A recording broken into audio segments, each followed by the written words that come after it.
교과서 속에 숨어있는 과학 원리를 재미있는 실험으로 알아보는 시간. 오늘은 고등학교 과학 교과서에 나오는 해수의 순환에 대해 배워보겠습니다.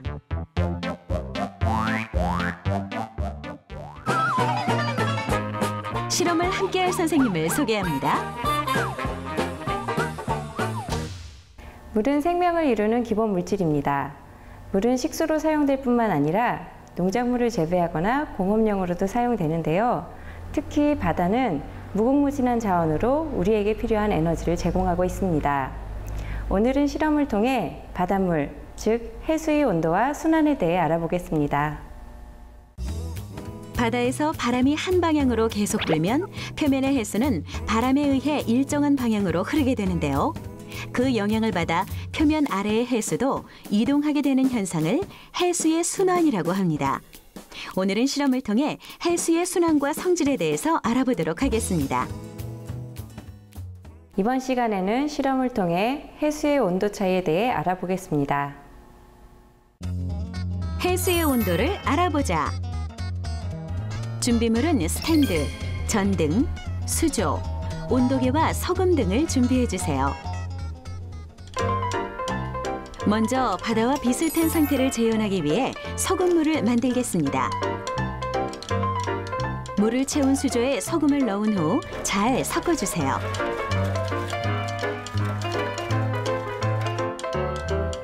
이제 스탠드에 온도계를 설치해 주는데요. 3개의 온도계를 실로 묶어줍니다. 그리고 스탠드에 고정해 주세요. 온도계는 해수의 깊이에 따른 온도 변화를 관찰하기 위해 각각 길이를 다르게 해줍니다.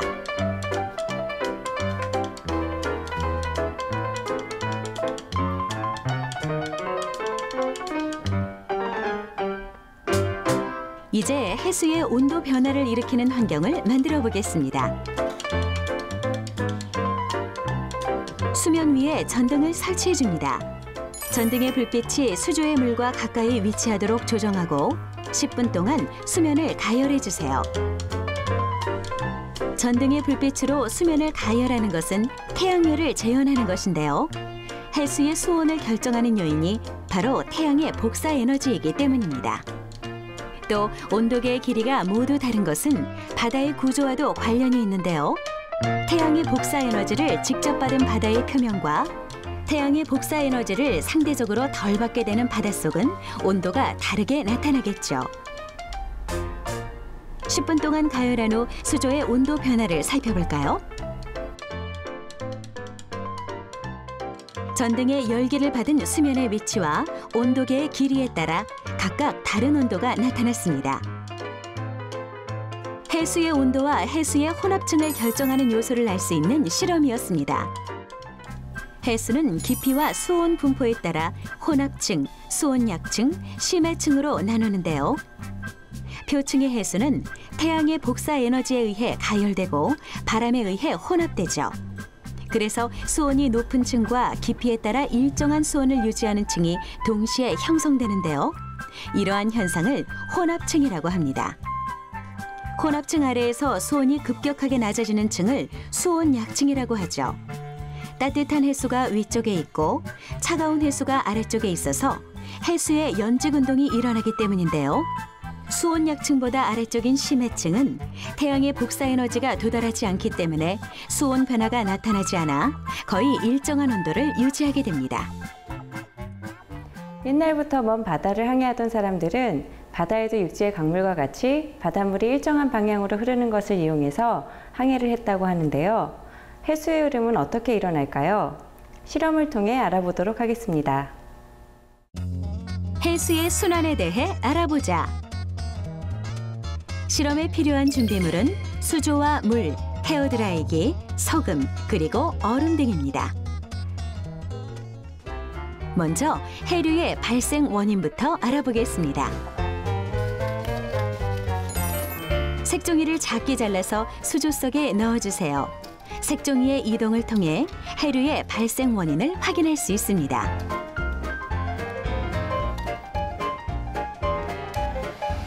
그 다음 헤어드라이기를 작동해 주세요.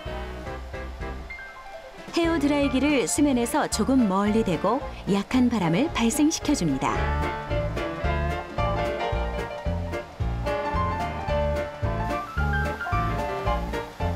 색종이의 움직임이 보이시나요? 바람에 따라 색종이는 이동하지만 수면의 움직임은 적은 편이죠. 이번엔 수면 가까이에 헤어 드라이기를 대고 강한 바람을 발생시켜 보겠습니다.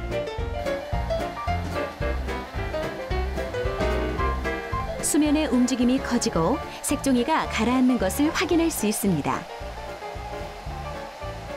바람에 따른 색종이의 이동을 추적하면 해류의 흐름에 대해 알 수 있습니다. 또 수면의 움직임에 따라 파도의 발생 과정도 알 수 있겠죠. 간단한 실험을 통해 바람으로 인한 해류의 발생에 대해 알아보았는데요. 이번에는 바다의 수온과 염분으로 인한 해수의 순환을 알아보는 실험을 해보겠습니다. 물이 들어있는 비커에 노란색 물감을 넣고 섞어주세요.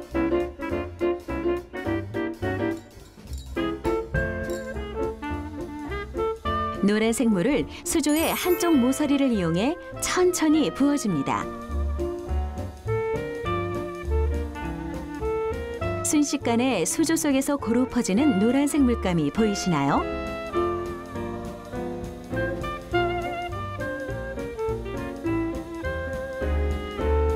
이번엔 물이 들어있는 비커에 소금을 넣고 잘 섞어줍니다.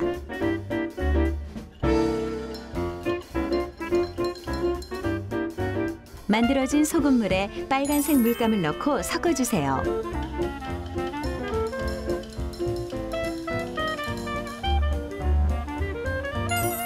빨간색 물감이 섞인 물을 수조의 한쪽 모서리를 이용해 천천히 부어주세요.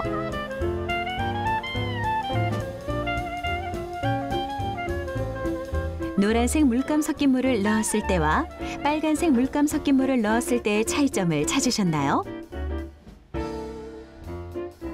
수조에 들어간 빨간색 물감을 섞인 물은 곧바로 퍼지지 않고 천천히 가라앉으면서 이동하는 모습을 보입니다.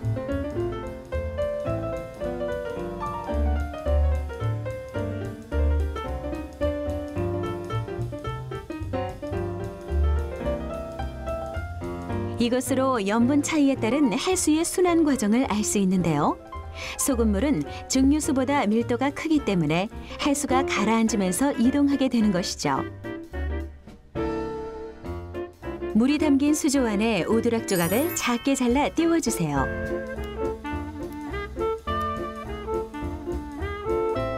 물이 담긴 비커에 연두색 물감을 넣고 잘 섞어줍니다.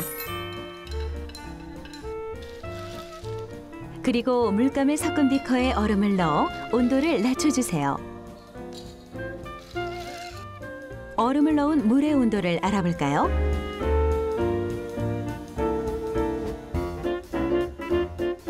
물감이 섞인 얼음물을 수조의 한쪽 모서리를 이용해 천천히 부어주세요.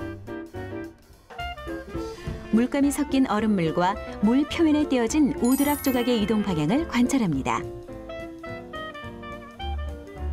모여 있었던 오두락 조각은 조금씩 흩어지고 얼음물은 천천히 이동하는 모습을 확인할 수 있는데요. 이것으로 수온 차이에 따른 해수의 순환에 대해 알 수 있습니다.